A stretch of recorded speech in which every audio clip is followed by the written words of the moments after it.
Au nom du Père et du Fils et du Saint-Esprit, ainsi soit-il. Veni, Sancte Spiritus. Bonjour à tous. Adrien Abosit, en refusant un débat public sur la sulfureuse lignée tuciste, désirait mettre tout cela sous le tapis. Au lieu de regarder la réalité en face, à l'occasion de mes réponses à ces échappatoires publics devant les objections à ce sujet de M. K, entre guillemets, en leur débat, il a cru préférable de défendre sa cause en m'attaquant personnellement et en tentant de défendre l'indéfendable sectaire et sacrilège lignée tuciste. Il n'a ainsi malheureusement, pour la vérité à court terme et pour lui à plus long terme, fait que s'enfoncer davantage et entraîner un plus long débat sur ce qu'il aurait voulu mettre rapidement de côté. Cela m'a porté en effet à m'astreindre, car c'est jamais de gaieté de cœur qu'on fait ce genre de vidéo, de m'astreindre à répondre à ces arguties, même si, quant au fond, les vidéos précédentes, et notamment celle de la troisième partie, qui a été faite pourtant avant sa réponse, y ont répondu d'avance en bien des points. À la différence de la façon d'opérer de beaucoup, et ici celle d'Abosit, qui déforme la pensée de l'opposant et répond à la déformation qu'il en a fait, c'est en le citant, comme pour les deux Matthieu, que réponse sera faite. Citons et écoutons donc ce qu'il dit avant d'y répondre. Adrien, à 2 minutes 52 de sa vidéo de réponse. Plus exactement, de sa vidéo d'attaque. J'ai eu plusieurs échanges avec l'abbé Sins dans le passé, dans lequel je lui demandais de m'apporter les preuves de ses accusations contre la lignée Tuc. Jamais il ne m'a répondu, jamais il ne m'a dit « Voici mon accusation, voici les preuves de mon accusation ». Il s'est contenté de me renvoyer, en étant assez vague, vers les liens de son forum. Fin de la citation. Ce qu'il se garde bien de préciser, c'est que cela renvoie à la publication d'une étude très précise pour montrer les infiltrations schismatiques dans les milieux traditionnels par le biais de la lignée Tuc, avec de multipréférences précises fournies. Qu'aurait-il voulu de plus? Que cela lui soit recopié en privé, alors que c'était déjà publié? Abosit, à 3 minutes 17, continue.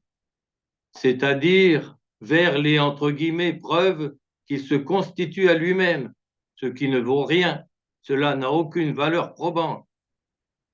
Fin de sa citation.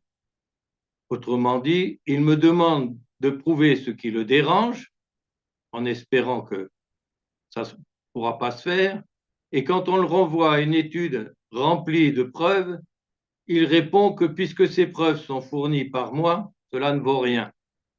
Pourquoi donc me le demander préalablement en ce cas? Qu'il fasse donc dès lors lui-même le travail. En fait, c'est une pitoyable façon de refuser de voir en face une réalité et des faits concrets qui le dérangent. Par ailleurs, que fait en sa réponse Adrien, sinon, pour reprendre ses paroles, chercher à se constituer à lui-même des contre-preuves? Doit-on en conclure a priori, comme il le fait, que cela ne vaut rien, cela n'a aucune valeur probante? À 5 minutes et 7 minutes de sa vidéo, il continue. La lignée Tuc subit des calomnies, comme le maréchal Pétain et le pape Alexandre VI Borgia en ont subi. C'est là du baratin d'avocat et des mises en parallèle de cas n'ayant rien à voir avec les délits multiples de sacrilège schismatique de Tuc. En outre, si le maréchal Pétain était calomnié par de fausses accusations, ce n'est pas le cas de Tuc, qui a du reste plusieurs fois reconnu avoir fait ce dont il était justement accusé. Quant aux exemples des accusations contre Alexandre VI et vers la fin, le cas du roi David, il s'agit de fautes morales, certes graves, mais pas de sacrilèges schismatiques qui, comme l'hérésie et l'apostasie publique, font sortir ipso facto de l'Église. En outre, l'excommunication encourue ipso facto depuis Pie XII, ainsi que la suspensa divinis, c'est-à-dire l'interdiction d'administrer les sacrements et de célébrer la messe, sont en ce cas réservées au Saint-Siège, le pape seul pouvant en relever. Donc, les trois exemples mis en avant par Adrien n'ont rien à voir avec cela. À 10 minutes 20 de sa vidéo, il continue. L'abbé Saint s'est permis de violer le secret des correspondances. Cette contra, l'abbé Saint a rendu public un refus de débat public qui était demandé à Adrien, qui en lance régulièrement des propositions à tous ses contradicteurs. Précisons davantage. Les échanges passés avec Adrien n'ont pas été rendus publics. Pourquoi ce bref échange récent l'a-t-il été? Premièrement, tout d'abord, Adrien, en une partie de son débat avec M. K, a fait de graves assertions faussées au sujet de la lignée tuciste. Deuxièmement, il m'a été dit qu'il réclamait souvent des débats à plusieurs sur les points dont il traite en public et que dès lors, il ne les refusait pas, mais les désirait. Troisièmement, à défaut de pouvoir lui demander publiquement un débat public, il m'a fallu lui demander en privé en vue d'un échange public. Quatrièmement, il a refusé ce débat et a donné des motifs pour expliquer ce refus. Cinquièmement, suite à quoi il lui a été répondu qu'à défaut de pouvoir s'expliquer face à face, cela serait fait par vidéo publique interposée, si toutefois il ne revenait pas sur sa décision. Sixièmement, la meilleure façon d'exposer cette demande, ce refus et les raisons alléguées qu'il a mises en avant, et de le faire d'une façon précise et en leur contexte, la meilleure façon, c'était de les publier, ce qui a été fait. Septièmement, transformer cela en reproche lui a servi pour faire une entame en me présentant d'emblée comme, entre guillemets, un coupable, ce qui l'a fait suivre d'une accusation de, entre guillemets, calomnie, bien que le contraire lui ait été démontré en privé comme suit. Donc, à 10 minutes 44, à Bozit. L'abbé Zins a calomnié l'abbé Ricossa en l'accusant d'avoir inventé un texte du Saint-Office. Cette contra, c'est là une déformation des faits.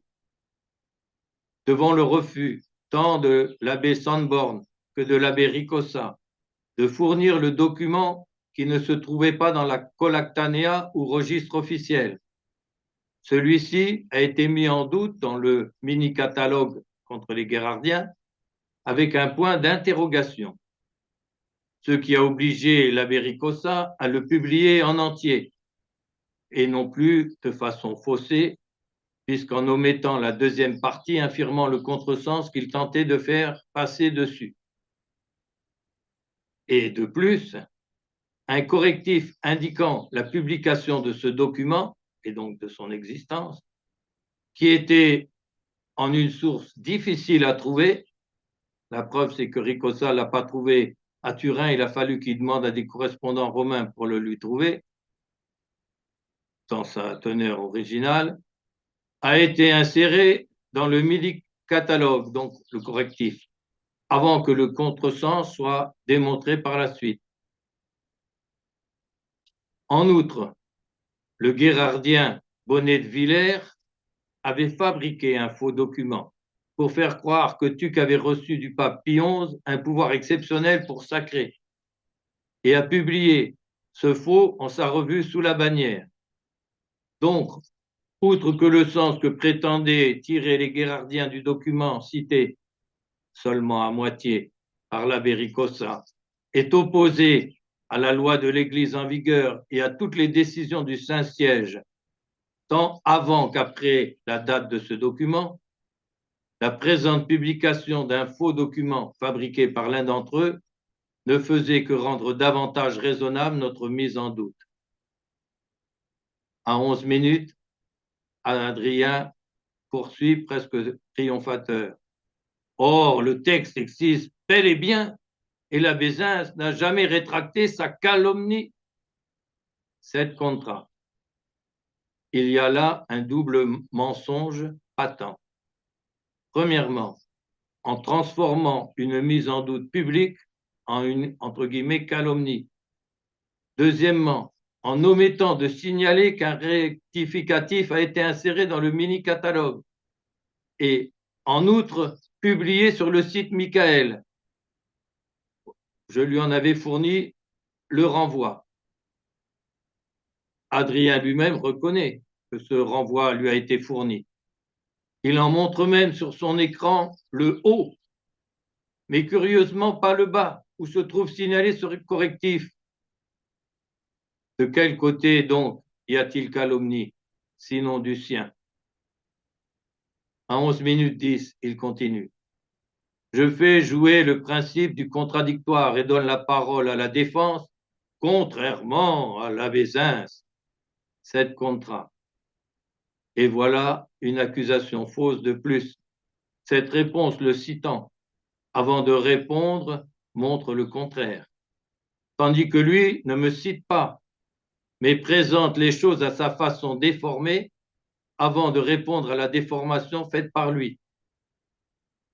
Cela culmine dans les deux sophismes qu'il a fabriqués en me les attribuant, où il répond à sa fabrication et non à mes propos, et s'en sert pour faire de nouveaux parallèles en porte-à-faux et tirer des conséquences ainsi faussées en leur base même, comme cela va être montré ensuite. À 13 minutes 30 de sa vidéo, tentative de défense de la lignée Tuc. Adrien.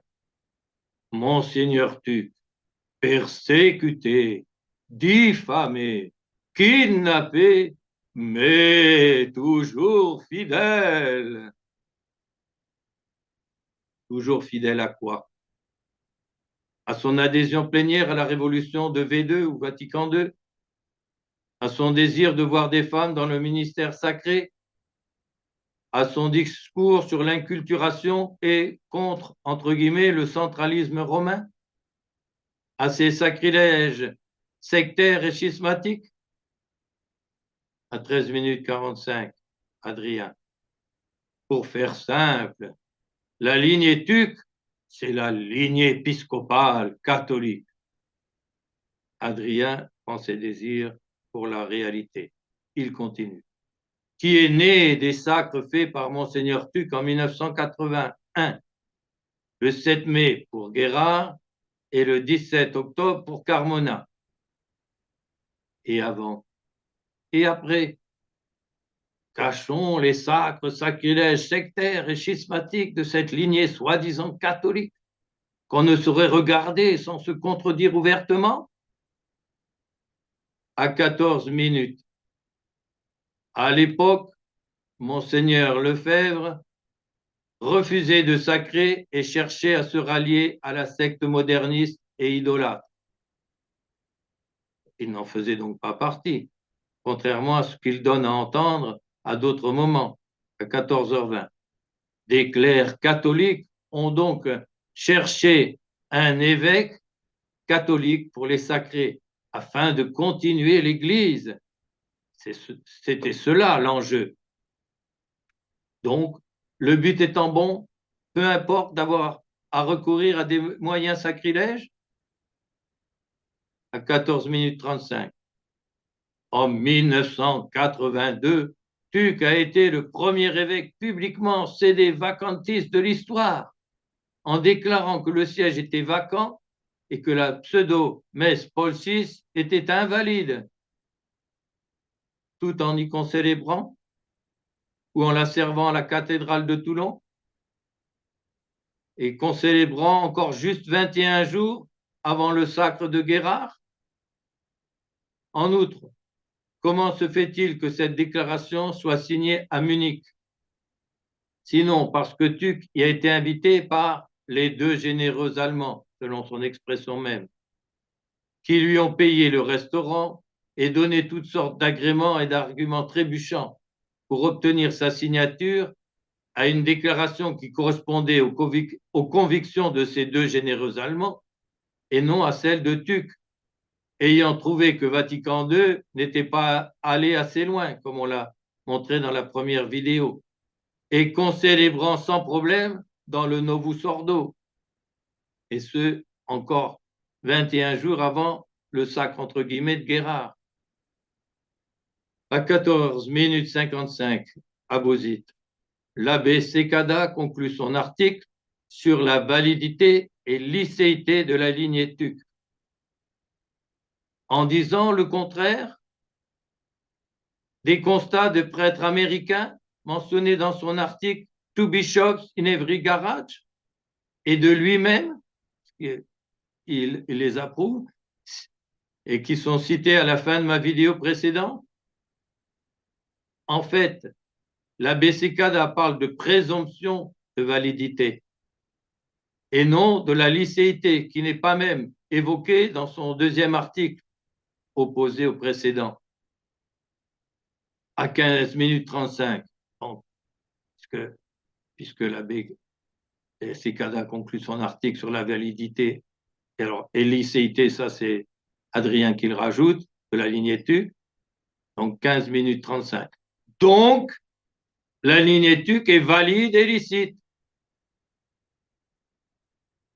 Tout d'abord, si Sekada dit ici, pour les besoins de leur auto-justification, le contraire de ce qu'il avait écrit objectivement avant et qui a été cité à la fin de la troisième partie de réponse à Adrien, il ne parle tout au long que de validité.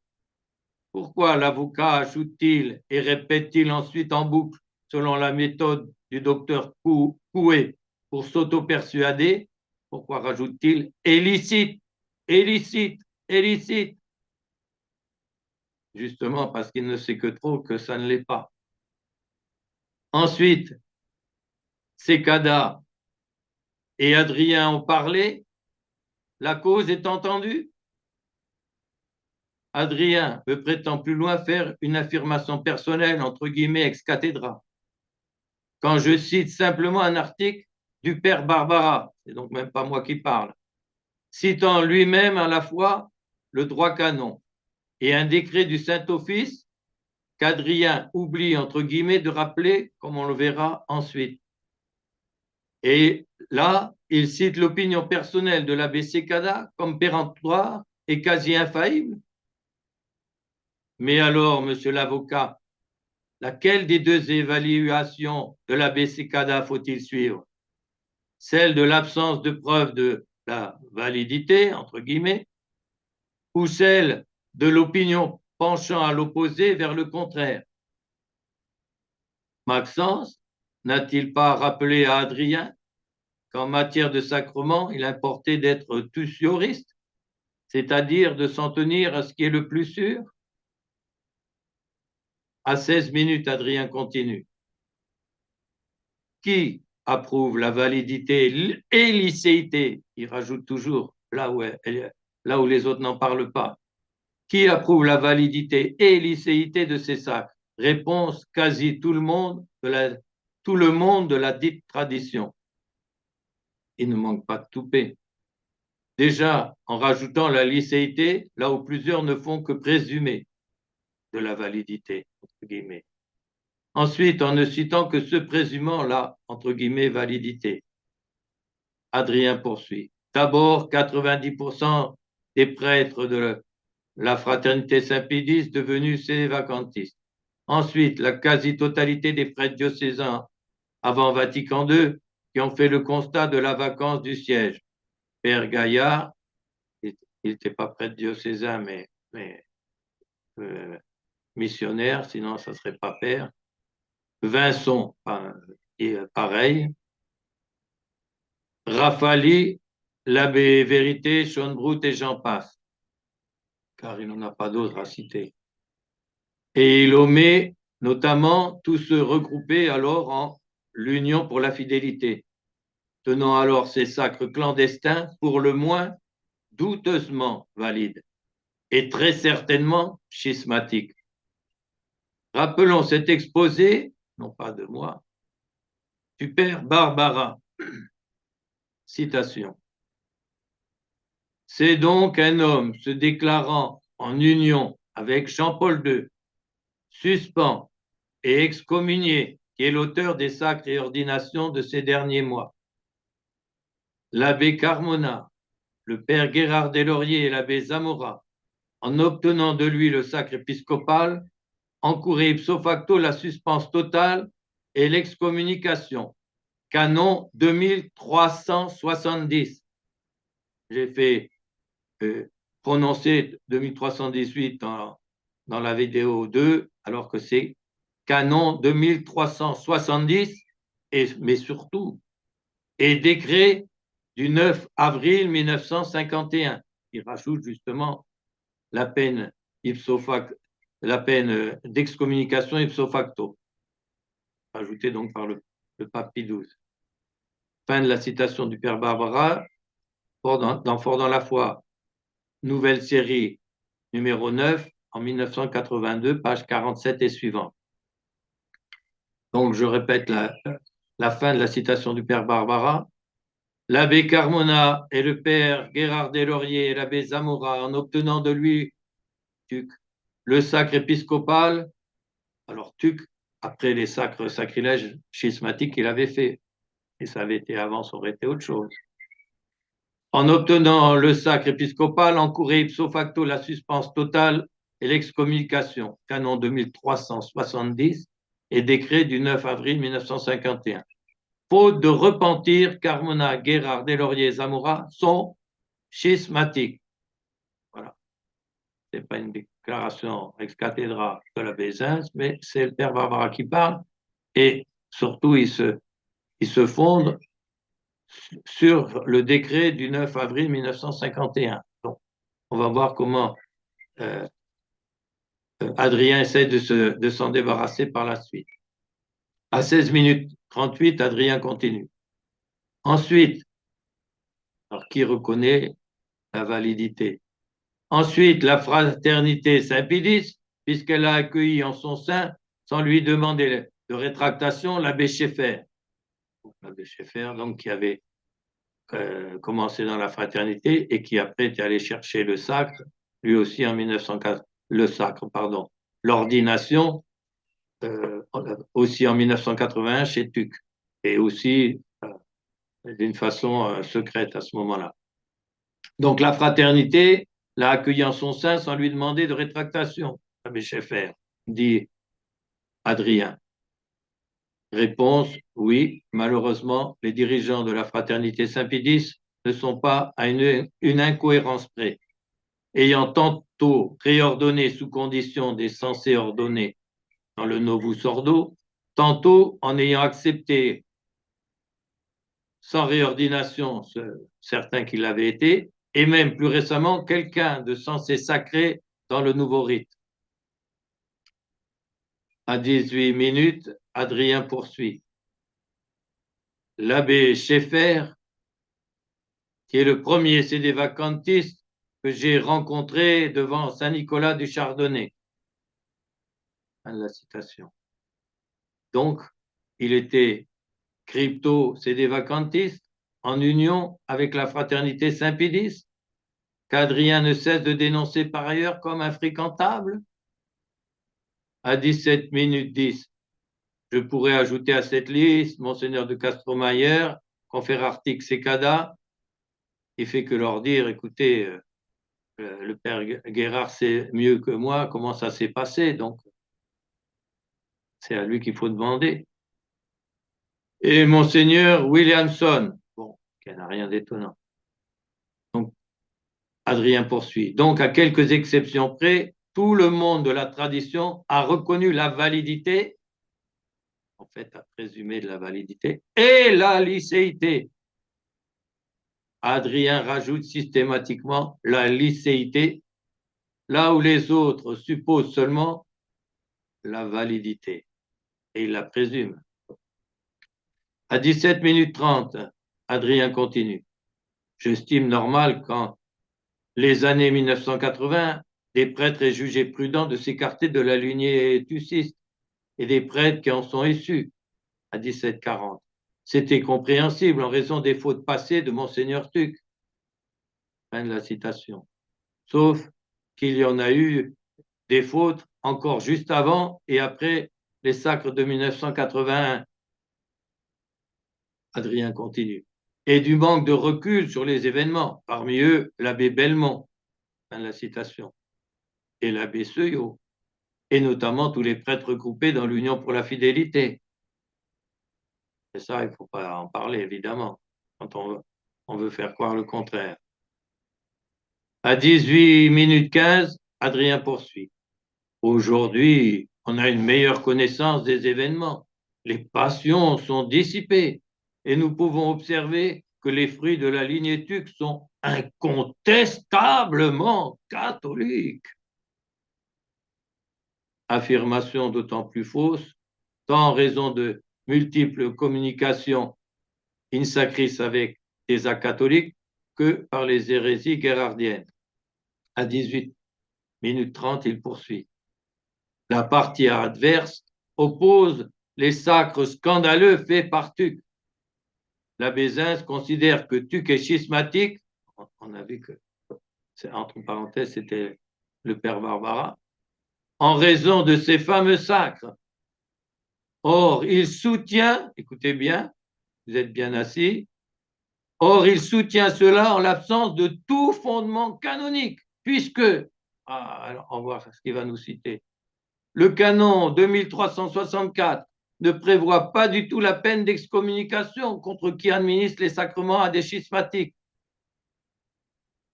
Cette contrat, d'abord, c'est pas ce canon-là qui concerne les sacres d'évêques, c'est le canon 2370. Mais donc, Adrien ment ici avec aplomb et s'enfonce ainsi d'autant plus fortement. Il passe en outre du cas d'administration de simples sacrements, qui concerne justement, qui est concerné par le canon 2364, en omettant de signaler même en ce cas de simples sacrements, de façon indigne, la peine de suspens. Et il applique ce cas de fait à celui d'ordination et de sacre, faisant fi de l'aggravation en ce cas, avec peine d'excommunication et suspens ipso facto réservé au Saint-Siège.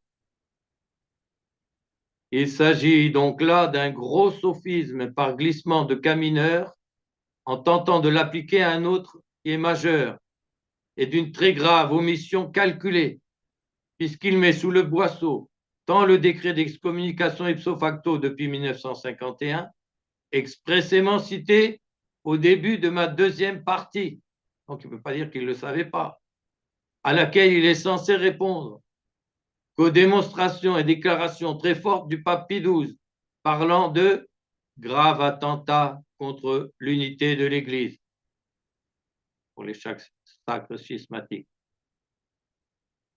Il a donc, Adrien, un immense toupet dans le mensonge, en prétendant que cela est soutenu en l'absence de tout fondement canonique, ce qui l'aggrave encore par ce qui suit, à 19 minutes 20. Donc, c'est en l'absence de tout fondement canonique que l'abbé Zins décrète ex cathedra que Monseigneur Tuc était schismatique. Cette contra. Adrien s'enfonce donc encore plus fortement, en faisant complète abstraction des encycliques et des encycliques contre les schismatiques en Chine, où le pape est très très clair, et des décisions expresses à ce sujet du pape Pie XII, Cela ne peut passer qu'à très court terme chez des personnes ignorantes ou aveuglées par une confiance totale en ses dires. Mais en fait, c'est là un objectif aveu d'impuissance dont ils cherchent à se tirer par de l'esbrouf et de la poudre aux yeux, par des termes de stigmatisation frappant les esprits sur le moment, mais qui sont aussi inconsistants qu'un illusoire mirage. C'est de la poudre aux yeux d'avocat, c'est reculer pour mieux sauter. À 19 minutes 30, j'ajoute que Tuck n'a jamais voulu fonder la moindre église, ni voulu s'opposer à l'église instituée par Jésus-Christ. Cette contra. C'est une opposition en acte, en commettant ce que Pie XII a nommé un grave attentat contre l'unité de l'Église. D'autant plus que Tuck tenait toujours alors Paul VI, entre guillemets, pour pape, entre guillemets. La preuve, c'est qu'il concélébrait Unacum Jean-Paul II 21 jours avant de sacrer, entre guillemets, Guérard. Donc, en plus, il a en plus, donc, de façon opportuniste, il a demandé pardon de citer, là, c'était pas encore Paul VI, auquel il a de façon opportuniste demandé pardon, entre guillemets, pour retrouver sa tranquillité et ses bons rapports avec l'intrumitré de Toulon. De surcroît, c'est continuer à faire abstraction complète du côté moderniste avancé de Tuck. Ça, il n'en parle jamais. À Vatican II et après, comme on l'a montré, par contre, dans la vidéo 01 de réponse aux échappatoires donc d'Adrien devant M. K. En outre, les sacres entre guillemets palmariens sont à l'origine de centaines de pseudo-évêques, de milliers de sacrilèges et ont permis le renforcement d'une secte. 19 minutes 40. Les fautes de Tuck ne sont pas retombées sur Guérard et McKenna. Cette contra. Premièrement, si elles avaient eu lieu après Concedo, or elles ont eu lieu tant avant qu'après. Deuxièmement, puis ce n'était pas n'importe quelle faute, c'était des fautes schismatiques qui font sortir de l'Église. C'est ce qu'on précise dans le deuxièmement. Deuxièmement, comme celles commises font sortir ipso facto de l'Église, elles les ont agrégées de fait à une lignée schismatique, en étant allées chercher des consécrations, entre guillemets, hors de l'Église. À 20 minutes, Adrien continue. La fameuse, en fait, c'est plus justement la fumeuse, la fameuse lignée Tuck est aujourd'hui au cœur de l'Église militante, puisque ces sacrements sont valides, reçus catholiquement. Elle professe la foi. Cette contra. Série d'affirmations fausses, sans doute pour se rassurer selon la méthode du docteur Coué, qui met en avant répéter, répéter pour vous auto-convaincre que ça va mieux. De plus, il y a des hérésies, notamment chez les guérardiens. Mais voyons les choses de plus près. Comment se passe le choix des évêques en l'Église catholique?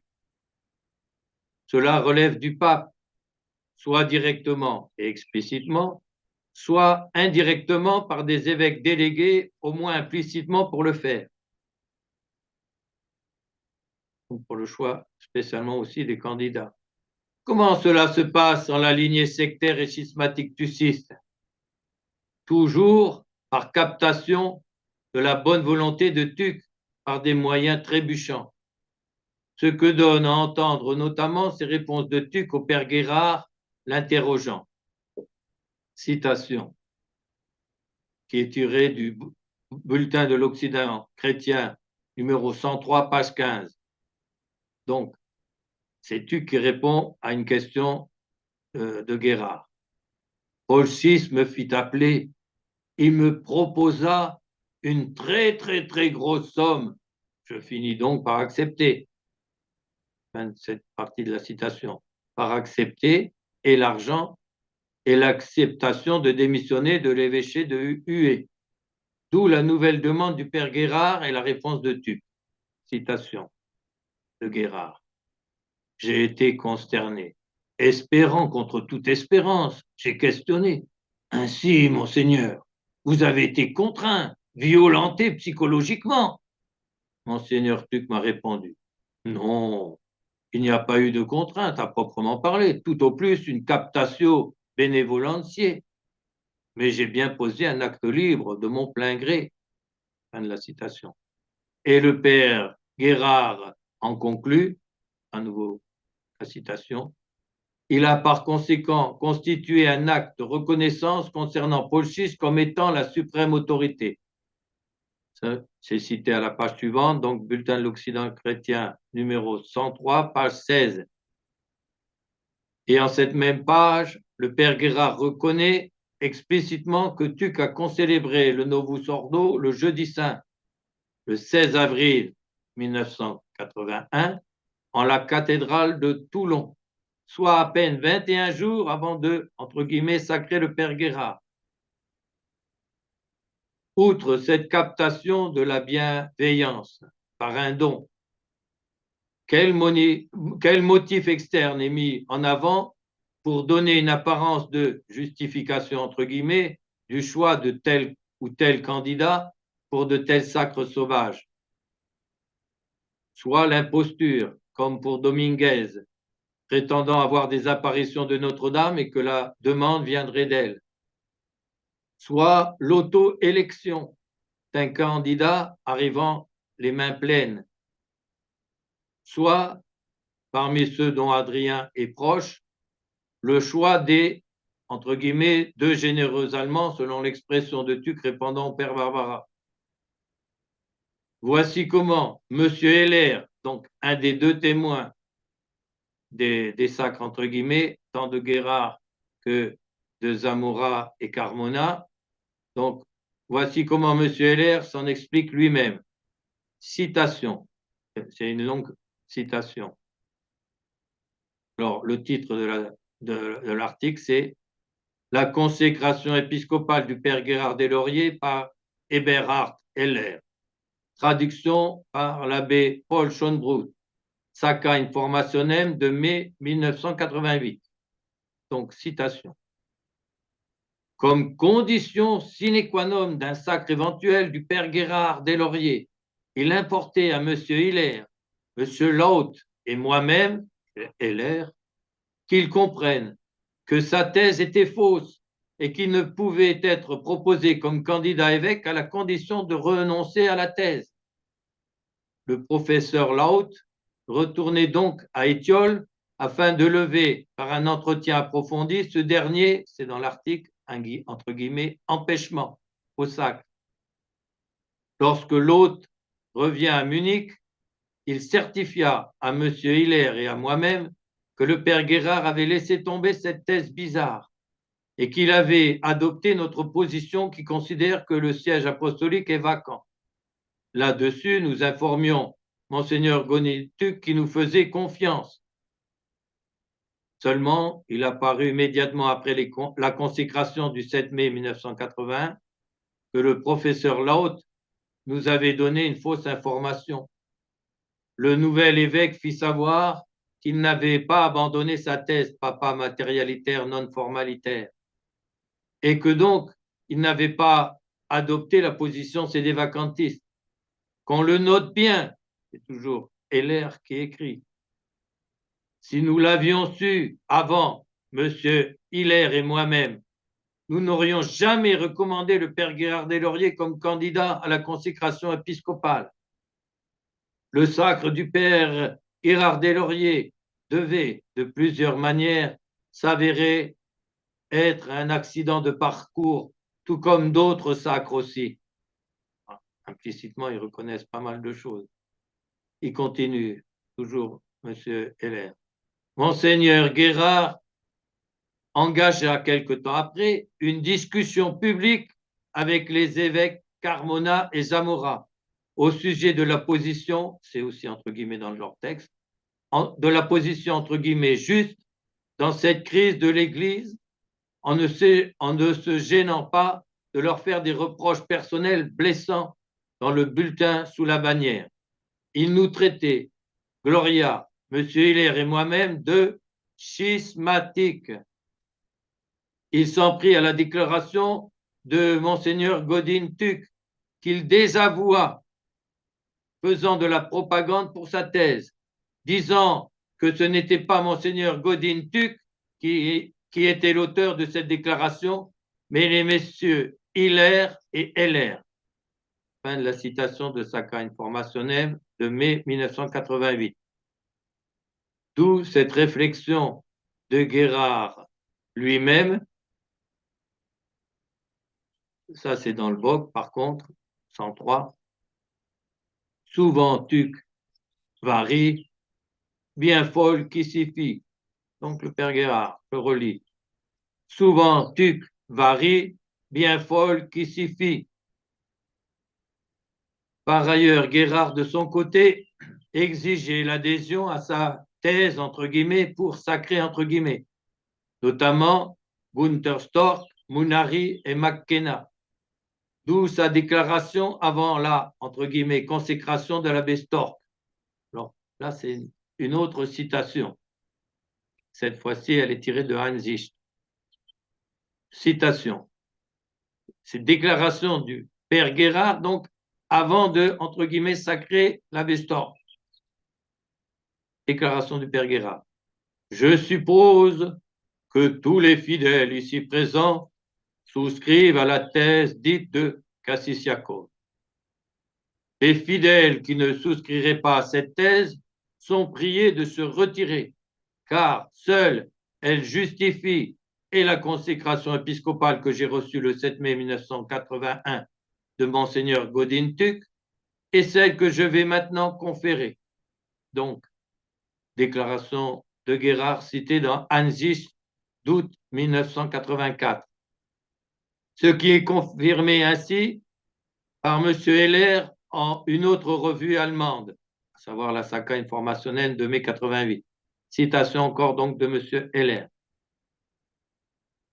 Monseigneur Guérard Deslauriers sacra donc l'abbé Storck, très doué, gradué en philosophie et docteur en théologie, qui comme prêtre s'était impliqué avec Icône et avec des clercs Vagus, Vaggi, en dépit des objections faites par Monseigneur Vésilis, entre guillemets, un autre de la lignée tuciste.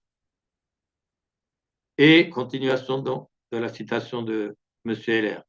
Et dire qu'il sacra, Guérard, et dire qu'il sacra le père McKenna au P, donc dominicain comme lui, sur les instances d'une dame d'un certain âge en Suisse. Alors là, je précise au milieu de la citation, il s'agit de Madame Heidi Hagen, qui est très liée aux vieux catholiques. Fin de la précision. Et continuation de la citation de M. Heller. C'est pourquoi ce père, donc McKenna, changea quelques semaines avant son sacre sa position théologique pour rejoindre la théorie de Monseigneur Guérard Deslauriers dont il gara actuellement encore la position. Fin de la citation de M. Heller, Sacra Informationem de mai 1988. Voilà ce qu'Adrien prétend fait catholiquement dans l'unité et la concorde, prenant ses désirs pour la réalité. Abozid poursuit à 20 minutes 20. Et l'essentiel des pasteurs catholiques se retrouve dans la lignée Tuc, car ils sont nuc, c'est-à-dire non unacum. Cette contrat. Tous les hérétiques et schismatiques le sont, non unacum, depuis bien plus longtemps que ces récents-là. Il y a déjà longtemps qu'il me faut dire et répéter que la question dite de l'unacum est dépassée. Savez-vous par qui elle a été soulevée le premier? Par le responsable du diocèse de Genève, écrivant en été 1976 à l'abbé Denis Roch de Genève, d'origine protestante et converti à San Damiano, Dieu se sert de tout, et depuis décédé d'une leucémie, pour lui demander, puisque opposé, entre guillemets, aux orientations du pape Paul VI, quel serait le sens pour lui de prononcer Una cum famulo tuo Papa Nostro Paolo au canon de la messe? C'est cette question dont la connaissance s'est peu à peu répandue au séminaire à la rentrée d'automne 1976 qui a commencé à lancer une réflexion à ce sujet auquel personne n'avait songé auparavant. Elle a dès lors commencé à servir peu à peu à distinguer ceux qui tenaient les intrus pour ce qu'ils étaient et s'abstenaient dès lors de les citer au canon, de ceux qui, soit hésitaient encore, étaient dans le doute ou considéraient les intrus comme, entre guillemets, légitimes. Tant que cette distinction concernait seulement des prêtres traditionnels, elle avait un sens déterminant pour savoir avec qui on avait affaire. Par contre, depuis qu'au moyen de la schismatique lignée tuciste, des intrus d'un autre genre, sectaire et schismatique, depuis longtemps pas en communion, eux, avec les papes légitimes, se sont infiltrés dans les milieux traditionnels, la question a dès lors été dépassée. Non pas en elle-même, car les intrus ne sont effectivement pas à nommer au canon, mais de fait, pour suffire à faire le discernement des prêtres auxquels il était possible ou non de s'adresser. À 20 minutes 25, Adrien poursuit. Non unacum, c'est-à-dire que nous ne sommes pas en communion avec la secte moderniste, qui est une secte d'imposteurs, secte hérétique, schismatique, sacrilège. Mais ils sont liés de fait à la schismatique lignée tuciste, remplie de toutes sortes de sectaires, et avec celui tombé dans le sacrilège et le schisme par ses consécrations, entre guillemets, à savoir Ngodintuk lui-même. À 20 minutes 38, Adrien essaye de prendre un argument sur les faits. Cette lignée a de bons fruits, c'est donc un arbre bon. Voyez Matthieu 12, 33. 7 contrats. Il s'y trouve hérésie, multiple opposition à la doctrine de l'Église, alliance avec de vieux schismatiques et surtout source empoisonnée dès le départ. À 21 minutes, il prend l'argument que la fraternité a souvent mis en avant pour se montrer béni de Dieu, etc. Bon, si on s'en tient au nombre et tout ça, alors on aurait pu dire que Luther et Calvin étaient bénis de Dieu puisqu'ils arrachaient toute une partie de l'Europe à la catholicité. Donc, à 21 minutes, à Bozit, chapelle remplie, famille nombreuse, école. Adrien n'hésite pourtant pas à jeter le discrédit et la condamnation sur la fraternité Saint-Pédis, qui en a bien plus qu'eux en ces domaines, ce qu'il évoque cependant à la suite pour l'écarter, à 21 minutes 10. Car la fraternité Saint-Pédis aurait pu nous opposer ses succès humains incontestables, sauf que tout cela est fait en dehors de la foi catholique, sans laquelle il est impossible de plaire à Dieu. Adrien démolit ainsi ses propres arguties, puisque la lignée Tuc s'est formée en dehors de l'Église en une source empoisonnée. À 21 minutes 25, aucun sacrilège en nos chapelles. Si, en ayant une source sacrilège, une doctrine frelatée, un lien avec une lignée schismatique et sectaire. À 21 minutes 30, pas du tout schismatique, puisqu'au contraire, nous continuons l'Église. Je le répète, ce qu'il répète souvent d'ailleurs. Je le répète. Méthode d'auto-persuasion par la répétition du docteur Coué. à 22 minutes. Alors, il revient à l'attaque à mon encontre. 22 minutes, Adrien. 2 sophismes de l'abbé Zins pour discréditer la lignée Tuc. Le premier est totalement absurde. C'est vrai, mais il est fabriqué absurdement par Adrien lui-même. Adrien. Si on lui applique, il appartiendrait à une lignée hérétique, schismatique, sacrilège et idolâtre. Cette contrat. Avec des si, on mettrait Paris en bouteille et Adrien en boîte. Ici, il confectionne 2 sophismes qu'il m'attribue ensuite pour en faire des comparaisons grossières et totalement absurdes, pour reprendre ses propres termes, et en tirer des conséquences fausses, puisque sans fondement. Donc, 22 minutes 35, Adrien poursuit. Ce sophisme consiste à amalguer en un bloc solidaire et homogène des communautés qui n'ont aucun rapport humain, doctrinaux et sacerdotaux. Aucun rapport. Elles ont une source commune, Tuc, après sa tombée publique dans le schisme. À 22 minutes 47, Adrien. Au motif que ces communautés ont un segment épiscopal commun. Il amalgame des communautés catholiques à d'autres pas catholiques. C'est Tuc qui a fait cet amalgame de gens d'origine diverses en sacrant entre guillemets sur demande. Le fait de le constater se contente de décrire l'affligeante réalité. 22 minutes 15. Des communautés se rejetant les unes les autres. Comment se ferait-il alors que Tuc soit parfaitement catholique, ne veuille que le bien de l'Église, en ayant favorisé tant de sectaires, hérétiques et schismatiques, et que soit catholique se aller boire à cette source empoisonnée? 23 minutes 21, Adrien. C'est absurde et n'a aucun sens. Assurément, sa fabrication artificielle à lui, elle est absurde. Pour le reste, c'est un fait, un simple constat. 23 minutes 53, Adrien poursuit. La lignée lefébriste recouvre toutes les tendances tradies. 7 contrats.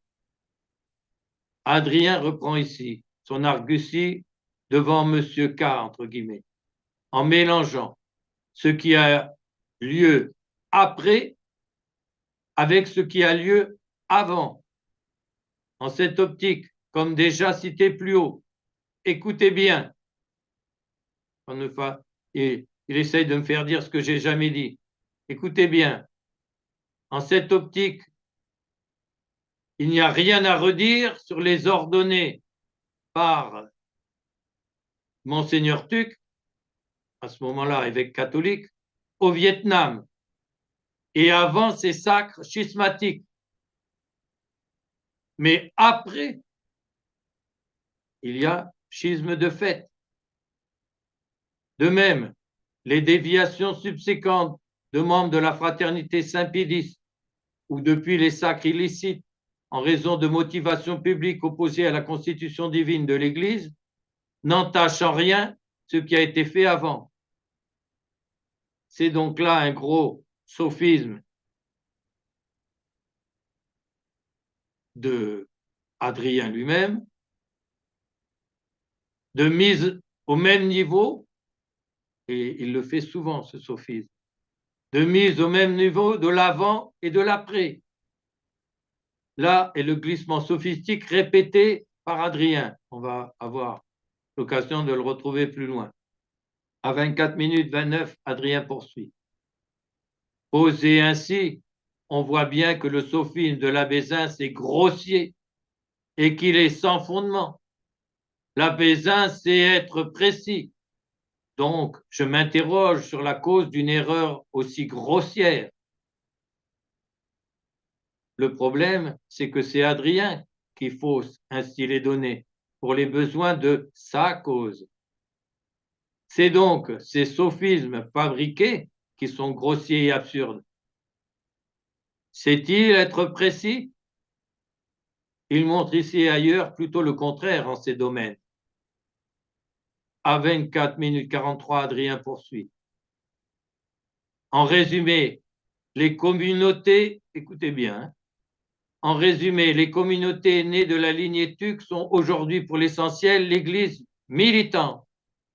Et elles n'ont rien à voir avec des communautés qui, certes, peuvent avoir avec elles un segment épiscopal commun, mais qui n'ont jamais appartenu à l'Église et avec qui elles n'ont jamais été en communion. Fin de sa citation. Ici, Adrien reconnaît et avoue que, je le cite, des communautés issues de ou liées à la lignée Tuc n'ont jamais appartenu à l'Église et avec qui elles n'ont jamais été en communion. Objectif aveu qu'il cherche à dénier à d'autres moments. Et son sophisme consiste à faire comme si leur non-appartenance à l'Église n'était intervenue qu'après, alors qu'il avoue ici qu'elles n'ont jamais été en communion avec l'Église, donc y compris au moment où certains de leurs membres se sont adressés à Tuc. Passons au deuxième sophisme fabriqué par lui-même avant de me l'attribuer. À 25 minutes 10, Adrien. Nous arrivons maintenant au deuxième sophisme qui est tout aussi absurde que le premier. Cette absurdité étant le fait que celui qui l'a fabriqué, en vue de me dénigrer sur du vent. 25 minutes 16, il poursuit. C'est une sorte d'ailleurs d'innovation doctrinale de l'abbé Zins. Ce sophisme consiste à soutenir que les fautes morales, doctrinales de l'évêque consécrateur se transmettent en quelque sorte comme un virus à l'ordinant. En somme, les fautes de Monseigneur Tuc retomberaient sur Monseigneur Guérard et Monseigneur Carmona. Fin de sa citation. C'est la même tromperie que celle qu'Adrien a faite en tentant de réduire les graves sacrilèges schismatiques de Tuc à de simples fautes morales, en citant les cas de Borgia et de David. Il devrait pourtant savoir ceci, si clairement rappelé par le pape Pie XII ainsi, citation, « Toute faute grave ne sépare pas de par sa nature, suapte natura, comme le font par contre le schisme ou l'hérésie ou l'apostasie, un tel homme coupable du corps de l'Église. » Pape Pie XII, encyclique Mystici Corporis, Tetzinger Schulmeiser, numéro 3802 et suivant. Ainsi donc, le schisme sépare de par sa nature, suapte natura, du corps de l'Église. C'est donc à quelqu'un qui s'était séparé de la Sainte Église que le père Guérard, les abbés Carmona et Zamora ont été demandés une consécration en dehors de l'Église. Ne vous y trompez pas. Celui qui adhère à l'auteur d'un schisme n'obtiendra pas le royaume de Dieu, dit saint Ignace, martyr, en son épître aux Philadelphiens. La tentative subséquente d'Adrien de chercher à m'appliquer les conséquences affirmées par lui-même, absurdes et grossières, des deux sophismes fabriqués par lui et nullement miens, s'estompe et s'évanouit en l'inexistence de leur source. Notons juste à ce propos le grossier jugement anachronique qu'il y ajoute, toujours selon le même sophisme, de chercher à appliquer avant ce qui n'a eu lieu qu'après, ou vice-versa. En l'occurrence, il s'agit des actes idolâtres et apostats de Karol Wojtyla, que celui-ci n'a effectué en vue de préparer le Panthéon d'Assise. Qu'en 1985. À un moment donc où ma confession publique de la foi à l'encontre de ces hérésies, notamment celle dans sa pseudo première encyclique Redemptor Hominis, me valait d'être déjà depuis des années à l'écart de ceux qui le tenaient pour être JP2, si vous préférez Jean-Paul II, entre guillemets. Donc au moment de toutes ces choses-là, j'étais déjà en dehors de tout ça et je m'étais déjà levé publiquement à l'encontre de cet intrus, qui n'était évidemment pas le cas d'Adrien. Par la suite, Adrien reprend des éléments faux qui ont déjà été montrés tels précédemment. Et dans les deux vidéos 01 et 02, en réponse à ces faux fuyants devant les objections de M. K. Notons cependant juste ce qui suit. À 46 minutes 11, Adrien. Parler de la CMRI qui n'existait pas. La vraie année de la naissance de la CMRI, donc Congrégation de Marie-Reine Immaculée, c'est 1986. Donc, au final, la CMRI est-elle allée chercher ses sacrements chez les vieux catholiques? La réponse est non. À 46-27. Avant que la CMRI existe, dans ce groupe de catholiques, le fameux Choucart s'est fait sacrer par Daniel Braun, qui était allé chercher, lui, son épiscopat chez les vieux catholiques. Fin de la citation d'Adrien. Pour éluder le lien de la secte de Spokane avec son fondateur, et par lui notamment avec les vieux catholiques, Adrien s'appuie sur le ravalement de façade et le changement de nom qu'a opéré la secte, en cherchant à se blanchir et à prendre une apparence plus propre à attirer les tradis, entre guillemets. Or, c'est Choucart, son fondateur, qui a, entre guillemets, ordonné ses prêtres, entre guillemets, les plus anciens, qui a formé et reçu les vœux du jeune Pivarounas. Et la secte demeure en rapport de multiples manières avec d'autres schismatiques, notamment des vieux catholiques. Voyez les vidéos AL08 et les deux concernant directement la secte de Spokane, dont on remettra un lien sous cette vidéo. C'est vraiment usé de grosses ficelles qui ne peuvent passer inaperçues que pour ceux qui ne connaissent pas le passé de la secte de Spokane. Ayant entamé par une attaque personnelle à mon encontre, en inventant des fautes entre guillemets inexistantes, Adrien y revient avant de conclure, essayant d'en ajouter d'autres.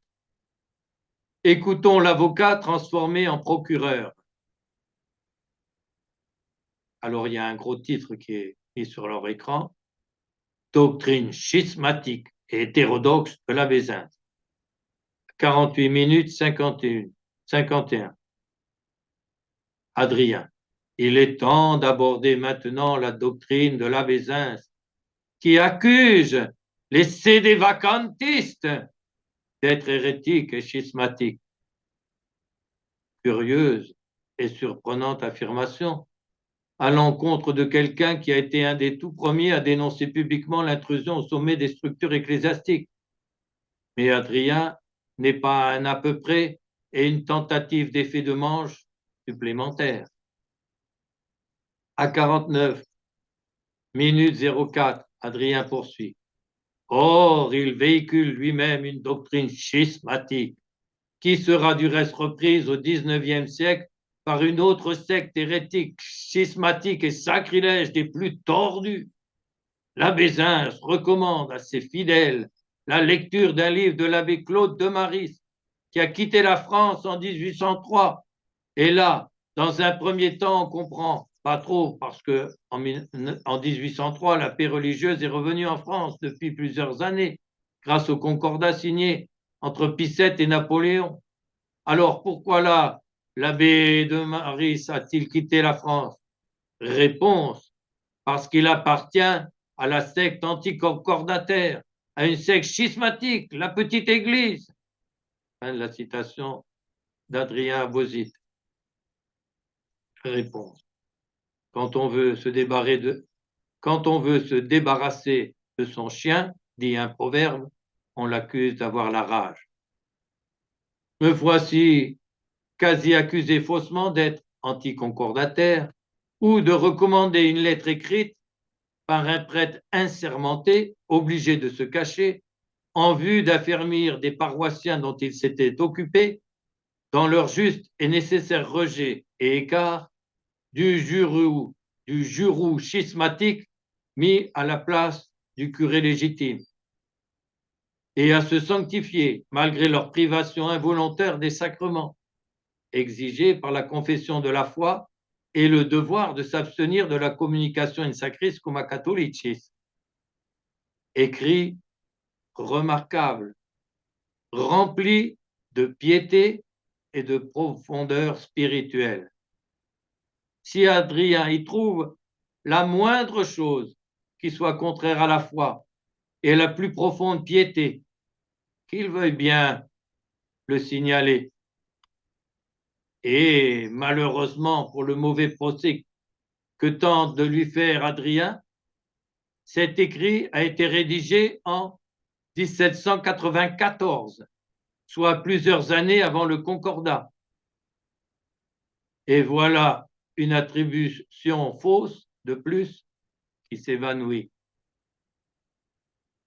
À 50 minutes 43, Adrien poursuit son rôle d'accusateur. Clairement, sur certains points doctrinaux, il semble qu'implicitement, à tout le moins, il professe l'hérésie. D'abord, 50 minutes 50, d'abord concernant la participation au sacrement, à 51 minutes 25, dissuader les fidèles d'avoir recours au sacrement valide et licite, à 51 minutes 32. J'ajoute qu'il est gravissime d'interdire à des fidèles d'avoir accès à des sacrements valides et licites. Fin de la citation et des accusations d'Adrien. C'est une pure invention de m'attribuer d'interdire, entre guillemets, à des fidèles qui sont ceux de Dieu et de l'Église et non les miens, entre guillemets, d'avoir accès à des sacrements valides et licites. Le problème est qu'Adrien tient pour licite, entre guillemets, ce qui ne l'est pas, comme cela a été montré de même façon plus haut. Son objection, en ce point, en rejoint une du même ordre faite par Mathieu Lavagna, auquel il a été répondu dans les vidéos de réponse aux deux Mathieu. À 50 minutes 55, Adrien. Autre question. Où est l'Église? Que répond l'abbé Zins à cette question? Ben, on ne sait pas vraiment. Si on écoute l'abbé Zins, il n'y a plus de hiérarchie, ce qui est contraire à la foi. Fin de la citation d'Adrien. Là encore, cette objection rejoint une du même ordre faite par Mathieu Lavagna, auquel il a été répondu dans les vidéos de réponse aux deux Mathieu. Et il y a été répondu plus amplement dans la série de vidéos sur l'indéfectibilité et visibilité de l'Église au temps de la grande apostasie. Il y a 5 vidéos là-dessus, 01 à 05. On pourra remettre aussi les liens en dessous de cette vidéo. Ensuite, Adrien cite un exposé déformé par l'abbé Grossin, devenu Roland, sur le motif et la teneur d'une entrevue qu'il a eue avec moi. Contrairement à ce qu'il présente, mon passage chez lui n'a pas été spécifiquement pour lui, mais juste une étape dans ma deuxième tournée de promotion de mes deux catalogues d'alors, le grand et le petit. Tournée qui m'a fait contacter diverses sortes d'abbés, tant de la fraternité Saint-Pédis que de la fraternité Saint-Pierre ou des prêtres déjà âgés. Le petit catalogue expose et démontre 55 points d'opposition de la fraternité Saint-Pédis avec la doctrine de l'Église, dont plusieurs déjà expressément condamnés, notamment chez les jansénistes.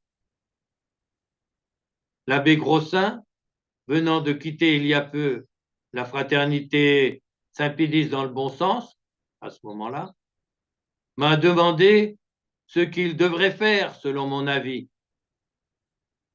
Ma réponse a été qu'il devrait déjà se démarquer publiquement de ses erreurs de la communauté qu'il venait de quitter et les rétracter publiquement.